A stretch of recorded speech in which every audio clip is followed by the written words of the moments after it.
Hi everybody, it's so good to see you. We are continuing on with our third book in the series, Magic Tree House by Mary Pope Osborne, read to you aloud with permission from Scholastic Publishing Company. Thank you, Scholastic. So we are on number 3, Mummies in the Morning.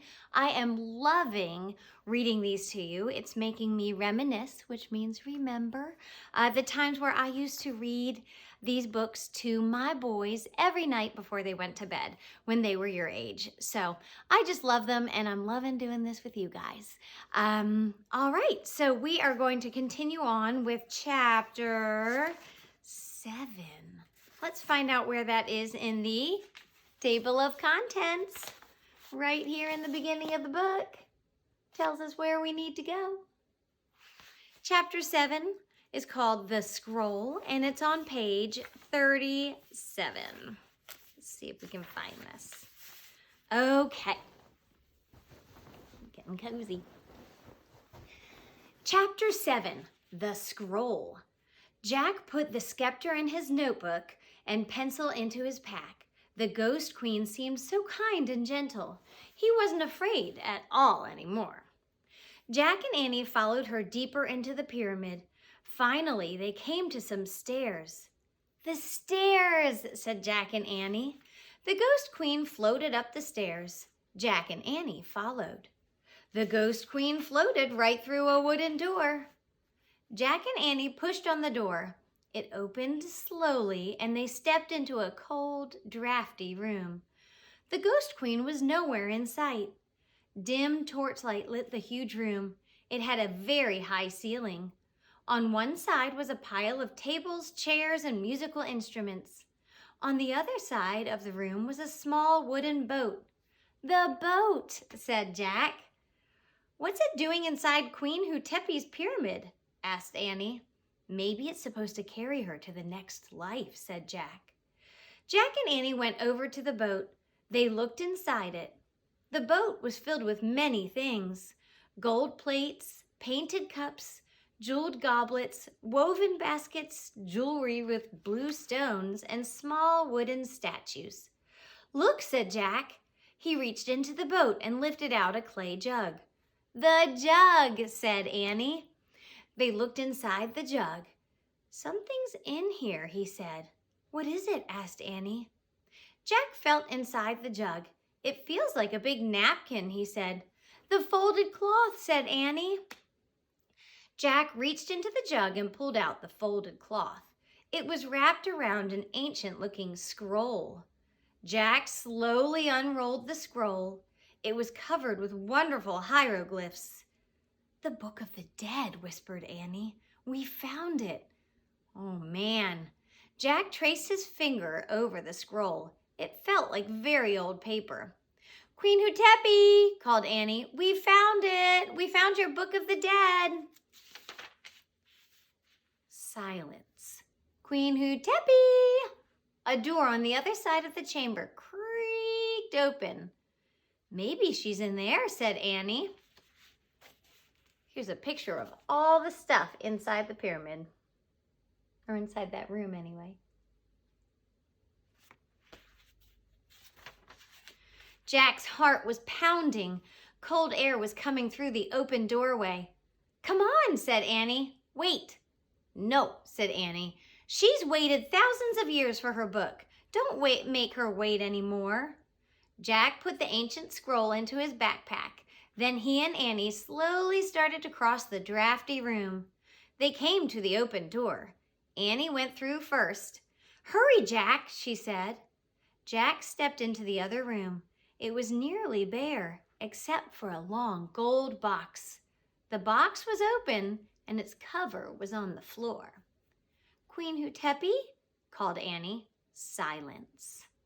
"We found it," said Annie. "Your Book of the Dead." There was still no sign of the Ghost Queen. The gold box glowed. Jack could barely breathe. "Let's leave the scroll on the floor and go," he said. "No, I think we should leave it in there," said Annie. She pointed to the gold box. "No," said Jack. "Don't be afraid," said Annie. "Come on." Annie is very brave, isn't she? I don't think I'd be that brave.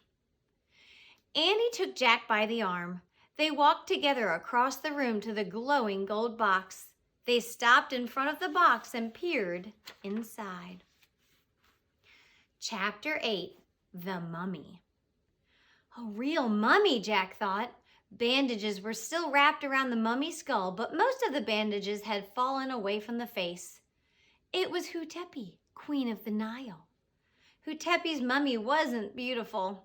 It had broken teeth, little wrinkled ears, and a squashed nose. Its flesh had withered, and its eyes were hollow sockets. The rotting bandages on the mummy's body were coming off, and Jack could see bones. "Oh, gross," cried Annie. "Let's go." "No," said Jack. "This is interesting." "Forget it," said Annie. She started out of the room. "Wait, Annie." "Come on, Jack, hurry," cried Annie. She was standing by the door. Jack pulled out the Egypt book and flipped to a page with the picture of a mummy. He read aloud, "Ancient Egyptians tried to protect the body so it would last forever. First it was dried with salt." "Ugh, stop," said Annie. "Listen," said Jack. He kept reading. "Next it was covered with oil, then it was wrapped tightly in bandages. The brain was removed by—" "Yuck, stop," cried Annie. "Goodbye." She dashed out of the room. "Annie," called Jack. "We have to give her the Book of the Dead." But Annie was gone. Jack reached into his pack and pulled out the scroll and the scepter. He put them next to the mummy's skull. Was it just his imagination, or did a deep sigh seem to shudder throughout the room? Did the mummy's face grow calmer? Jack held his breath as he backed out of the mummy room. He hurried through the boat room and headed down the stairs. At the bottom of the stairs, Jack heaved his own sigh. Whew, a sigh of relief. He looked down the hallway. It was empty. "Hey, Annie, where are you?" he said. No answer. Where in the world was Annie? Here's a picture of Jack leaving the scroll with the mummy in the gold box.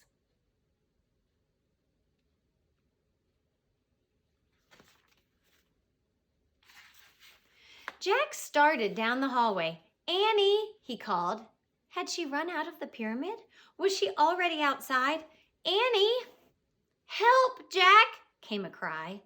The voice sounded far away. It was Annie. Where was she? "Help, Jack!" "Annie!" Jack started to run along the shadowy hallway. "Help, Jack!" Her cry seemed fainter. Jack stopped. He was running away from her voice. "Annie!" he called. He went back toward the burial chambers. "Jack!" Her voice was louder. "Jack!" Jack climbed the stairs. He went back into the boat room and looked around at the furniture, the musical instruments in the boat. Then he saw it. There was another door. It was right next to the door he had just come through. The other door was open, so Jack dashed through it. He found himself at the top of some stairs. They were just like the stairs outside the other door. He went down the stairs and into a hallway. It was lit by torches on the wall. It was just like the other hallway. "Annie!" he called. "Jack! Annie! Jack!" Annie was running through the hallway toward him and crashed into him. "I was lost," she cried. "I think this is one of those false passages built to fool the tomb robbers," said Jack. "A false passage?" said Annie, panting. "Yeah, it looks just like the other hallway," said Jack. "We have to go back into the boat room and out the right door." Just then, they heard a creaking noise. Jack and Annie turned around and looked up the stairs. They watched in horror as the door closed slowly, and it creaked shut. A deep sound rumbled in the distance, and all the torches went out. Oh my. That is where we end right here, and that is quite a cliffhanger. A cliffhanger is when you end a chapter and it leaves you, the author has made the book leaving you in a way that you really just want to keep on reading because you want to know what happened next.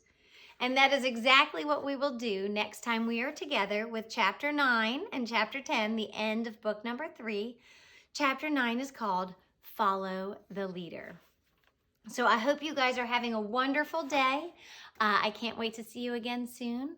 Love you so much. Take care. Bye.